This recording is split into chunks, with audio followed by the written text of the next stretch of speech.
Hola mis queridos amigos, nuevamente con ustedes, su doctor Tigre, el que ronca en esta negra noche neoliberal latinoamericana, sudamericana, ecuatoriana, Maximiliano Moreno, un médico que ha trabajado en el Océano Pacífico, los Andes, la Amazonía y que ha trabajado en los momentos más críticos de la vida nacional desde los años 80, las inundaciones del fenómeno del Niño, la guerra del Plan Colombia en la frontera norte, el terremoto de Esmeraldas y Manabí en el 2016 y ahora la pandemia en Quito. ¿Qué es lo que les va a aconsejar este consejero de internautas en tres aspectos? En el aspecto de salud, en el aspecto de política y en el aspecto de ambiente. Hoy, a nuestra audiencia de habla hispana, les enseñaremos, les mostraremos los cambios fundamentales que han convertido a los países latinoamericanos en 33 infiernillos que son producto de un proceso de conquista que vino desde Europa, un proceso de dominación comercial manejado por Inglaterra y un proceso de dominación industrial manejado por Estados Unidos. Cuando los españoles nos llegaron a conquistar, ellos quisieron crear un paraíso para los blancos españoles y destruir el paraíso de los indígenas, convirtiendo al paraíso de los indígenas en el infierno de los indígenas y mestizos de América Latina. Cuando llegaron las guerras de la independencia y los indígenas y mestizos lograron liberarse de la corona española, los españoles y sus descendientes en América Latina, que eran un pequeño grupo, fueron mucho menos la migración de españoles a América Latina que la migración de europeos a Norteamérica. Esos españoles se convirtieron en apellidos, en castas, y luego se convirtieron en poder político, en poder económico. Y estos herederos de los españoles continuaron manteniendo los países latinoamericanos como un infiernillo para los indígenas, para los mestizos, para los pobres e inclusive para los de su propia raza y clase social que caían en desgracia. La desgracia usted podía tener por tres caminos.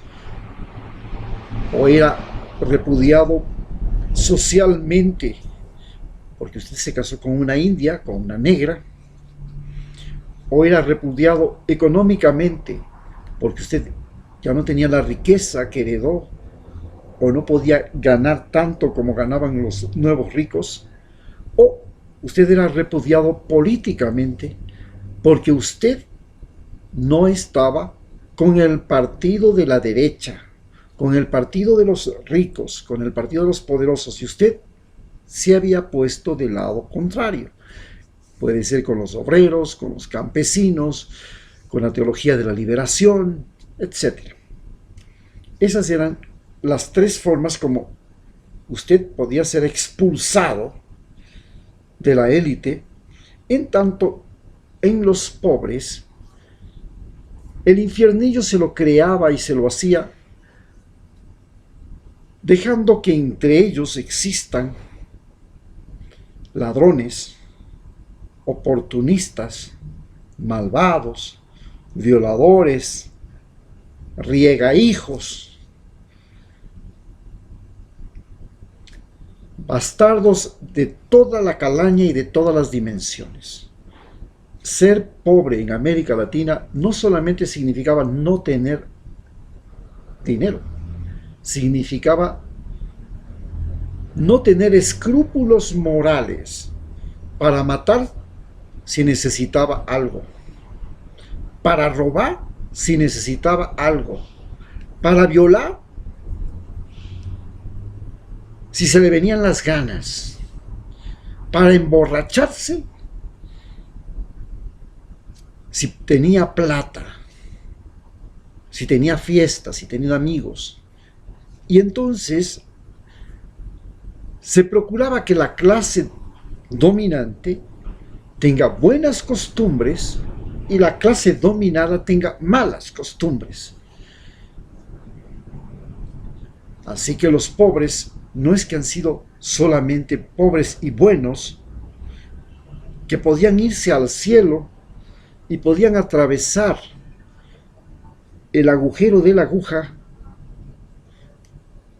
como los camellos que decía Cristo que podían irse al cielo, porque los ricos no podían atravesar ese agujero, pero los ricos descubrieron que podían atravesar el agujero e irse al cielo si le donaban un terreno al cura, si le donaban dinero a la Santa Inquisición y al Vaticano, y el Vaticano se hacía más grande, rico y poderoso. Así nacimos los pobres de América Latina. Y así crecimos. Pero pensamos que cuando nos libramos de los españoles nos habíamos librado de los malos, porque los ingleses nos habían dicho que los conquistadores españoles eran peor que ellos. Y en realidad los conquistadores españoles nunca fueron peores que los ingleses. Los ingleses no solamente fueron malos en América, matando indios, creando un racismo que dura hasta el día de hoy, sino que también fueron en África, se convirtieron en los principales transportadores de esclavos negros a América, hasta que después decidieron ellos mismos dejar de lado el negocio y perseguir a los que hacían el mismo negocio que ellos lo hicieron durante 3 siglos. ¿Y por qué lo hicieron? Porque necesitaban que el algodón que producía Estados Unidos no fuera más barato que el algodón que comenzaron a producirlo en India, cuando ya conquistaron India.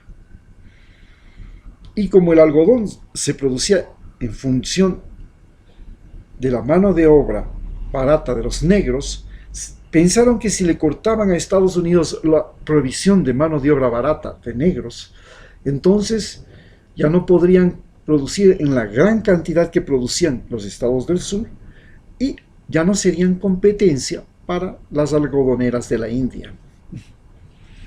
Por esa razón prohibieron el esclavismo. No fue por misericordia, por arrepentimiento ni nada.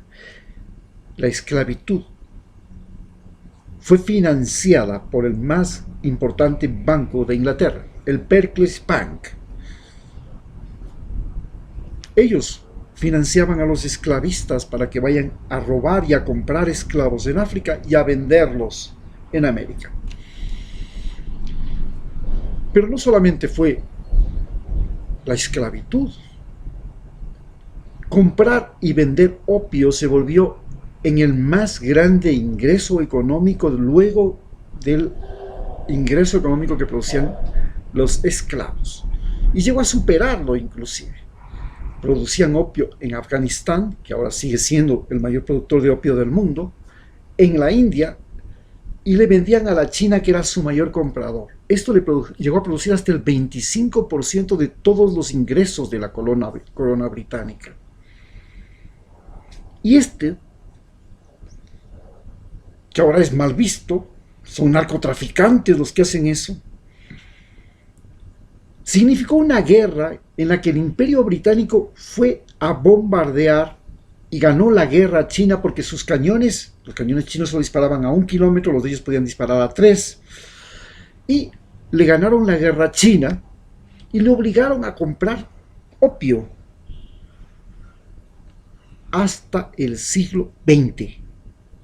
Desde el siglo XIX, durante 100 años, durante 200 años, le obligaron a comprar opio a China. Y así, los ingleses crearon en América una élite que se llamaban los exportadores.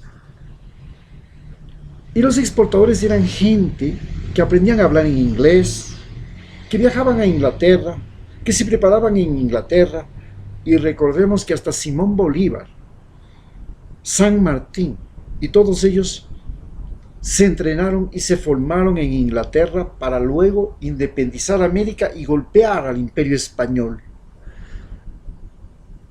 Eran masones, y la masonería británica fue la que manejó la independencia de América Latina.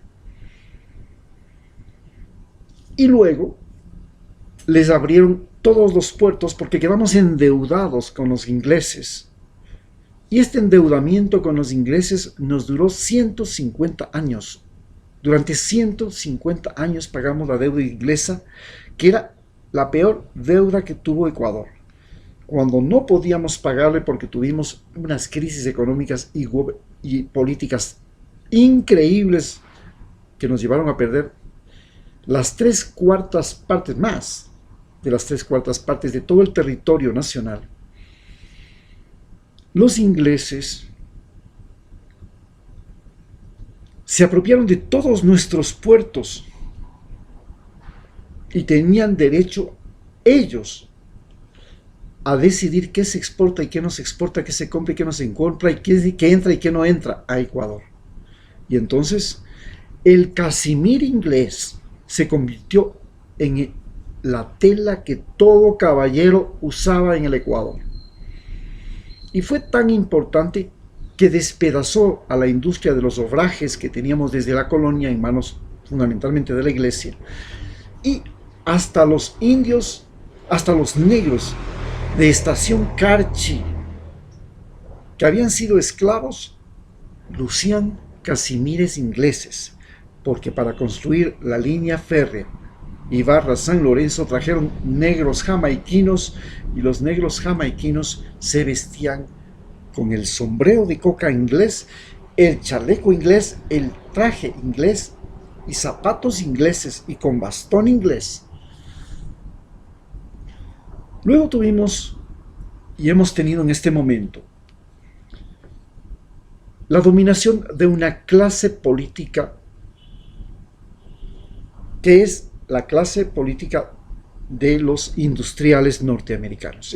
Estados Unidos fabricó 33 países, 33 infiernos, que son los países sudamericanos y latinoamericanos, del Caribe, Centroamérica y nosotros.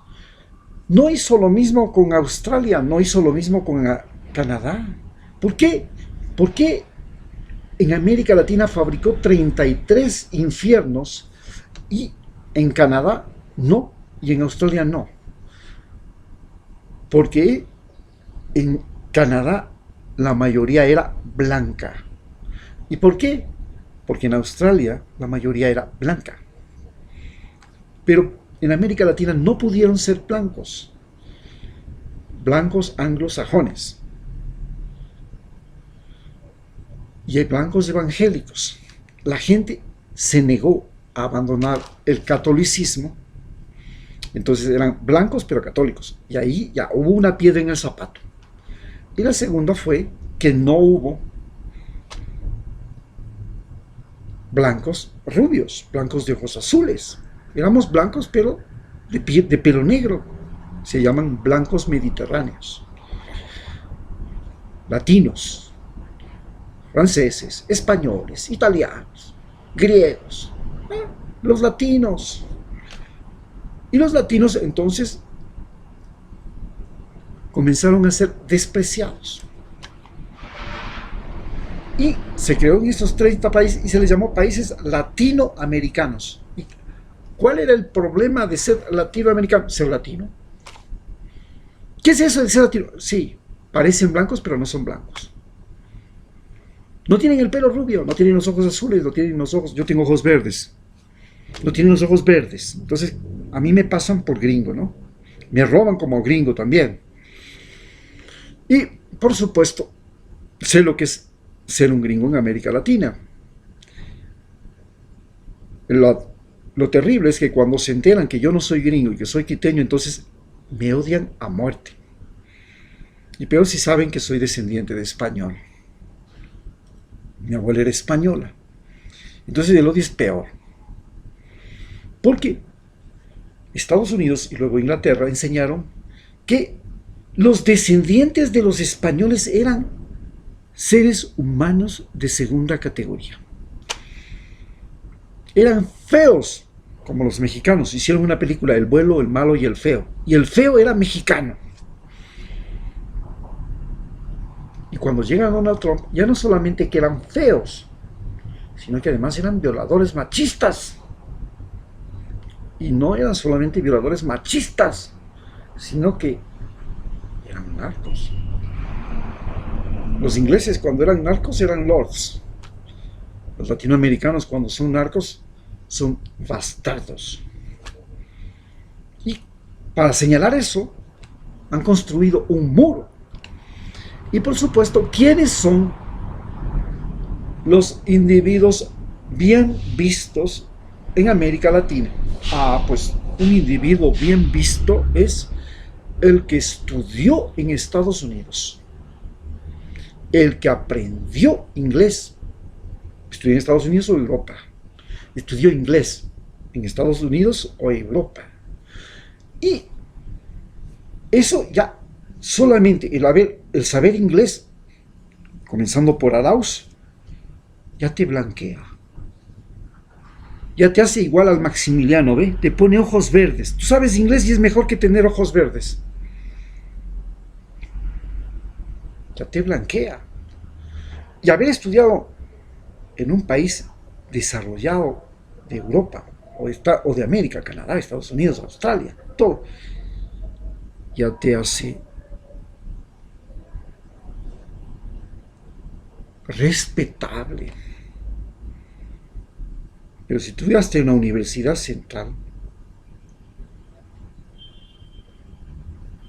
eres entre marihuanero y estudiante. Oye, ahí está entre borracho de la Foch y estudiante, estás ahí. Estás entre borracho de la Foch o estudiante. Por ahí estás.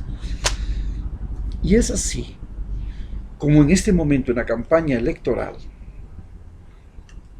los candidatos que se ofrecen son de tres tipos.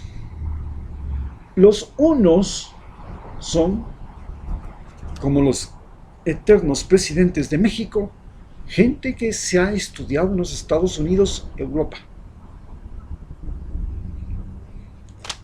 Los otros,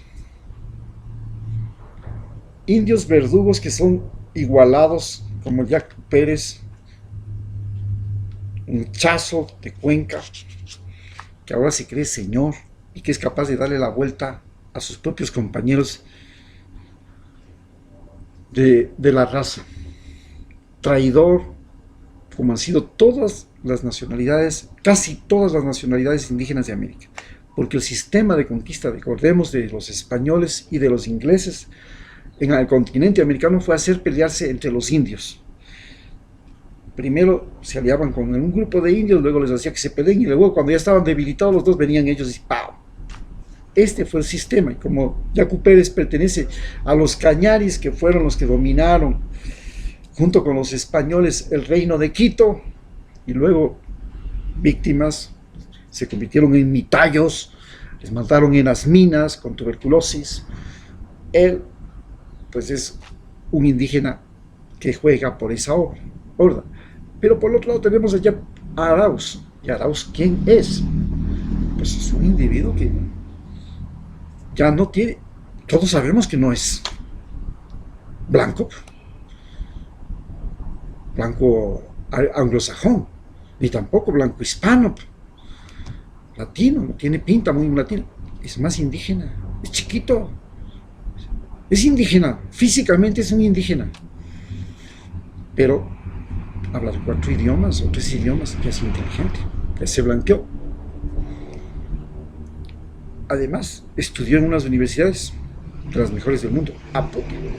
Perdón, ahí está la cosa. Ya pare de contar. Eso es como haberse sacado el título de marqués.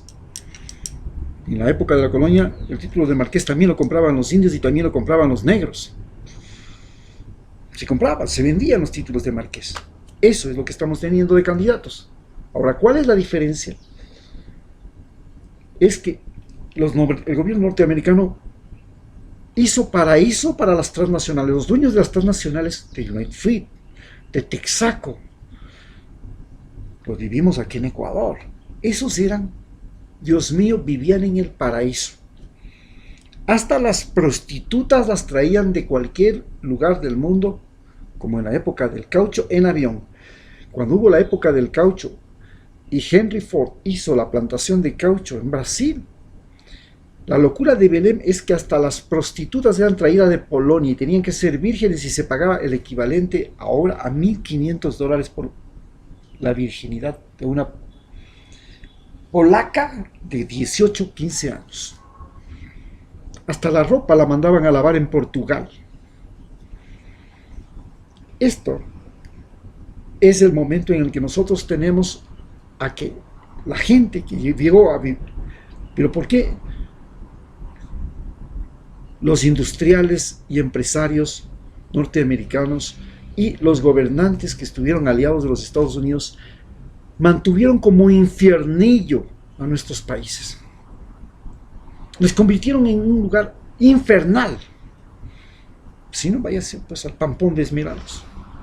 Vaya pues a la Prosperina en Guayaquil. Vaya pues a las favelas de Brasil. Y vea si puede primero salir vivo. Y vea si no sale horrorizado. ¿Cómo diablos no pudieron hacer una ciudad como Melbourne, como Sydney, como Toronto, como Van? ¿Por qué no pudieron hacerlo acá? ¿Por qué no? ¿Por qué nos dejaron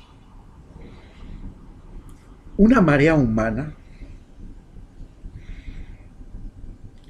que como loca sale y vota presidentes que gritan porque los hombres son unos machistas violadores en Chile, porque los gobernantes son unos desgraciados que les ponen impuestos y les quitan impuestos a las transnacionales, pero ponen impuestos a los ecuatorianos?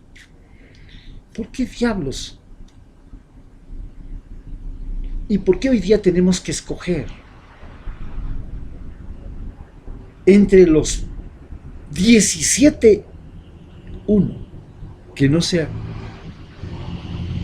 el hijo, el bastardo que venga a repetir lo que han hecho 117 presidentes en el Ecuador en estos 200 años de existencia?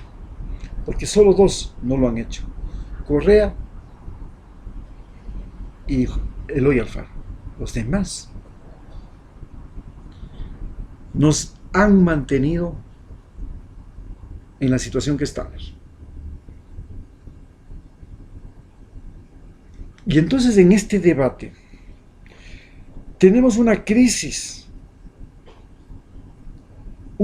social, que ya no es solamente la crisis económica, la crisis sanitaria, la crisis social. ¿Y cómo se ve esa crisis social? Pues en la protesta, se ve en el maltrato, se ve en el robo, se ve en la violación, se ve en los noticieros, se ve todos los días, vemos los noticieros. La crónica roja es lo que nos espanta, lo que nos aterroriza. ¿Cómo diablos llegamos a vivir en un país donde la crónica roja es el foco de atención de la televisión? Debe ser un país del diablo, pues del infierno, para enterarnos que todos los días hay femicidios, que todos los días hay asaltos, que todos los días hay asesinatos, hay narcotráfico. Luego tuvimos una crisis que nos hemos llevado a una crisis, ya hemos visto la crisis política, que básicamente se basan en medidas económicas, la concentración de la riqueza, la concentración del poder y el conocimiento, en este orden injusto que ya todo el mundo protesta. ¿Y qué es lo que pide la protesta? La protesta simplemente pide un cambio de orden. Entonces estamos en una crisis política. Y tenemos una crisis humanitaria. ¿Y desde cuándo vivimos la crisis humanitaria? Esta crisis humanitaria la comenzamos a vivir primero desde que somos país, pero en los años 60 se dio el comienzo de la crisis humanitaria. Pero ¿dónde estaba la crisis humanitaria? Estaba fundamentalmente en el campo. Y entonces se dio la crisis humanitaria del campo a la ciudad, la migración. Pero desde los años 90 vivimos una crisis humanitaria que se traduce en una migración de Ecuador a España, a Argentina, a Italia, a Estados Unidos, y que es como la crisis humanitaria que se vive en Venezuela, que la gente sale desesperada de ese país y escapa a cualquier otro país de América Latina, no importa cuál sea, con tal de que no sea Venezuela.